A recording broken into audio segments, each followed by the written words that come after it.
ماں کی دعائیں تمہیں نبیوں کے ساتھ کھڑا کر دیں گی، باپ کی دعا تمہیں بڑے بڑے کتب ابدالوں کے ساتھ کھڑا کر دے گی۔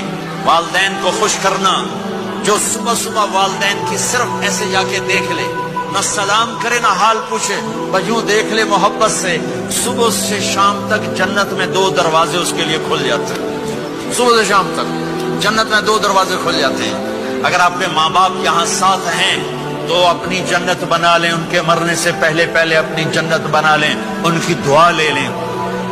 ایک نوجوان ذمہ دار تھا، نہ نماز نہ روزہ نہ حج، کچھ بھی نہیں، اور غافل زندگی۔ اب تو ماشاءاللہ بہت بدل گیا ہے۔ کہتا مولانا میری کبھی کوئی دعا رد نہیں ہوئی، حالانکہ سارے عیب تھے، سارے گناہ تھے، دعائیں ساری قبول تھیں۔ میں نے کہا وہ کیسے؟ کب میں رات کو جا کے اماں کو بھی دباتا، اور اب بہت بڑا ذمہ دار اپنی ماں کو بھی دباتا، اپنے باپ کو بھی، پھر دونوں کے پاؤں یوں اپنے باہوں میں لے کر ان کو چومتا اور ان کے سر رکھ کے دعا کرتا، میری ہر دعا قبول ہوتی تھی۔ تم نے ماں باپ کے قدموں تلے اپنی دعائیں تلاش کرو، خاص طور پر اپنی ماں کے قدموں تلے جنت تلاش کرو۔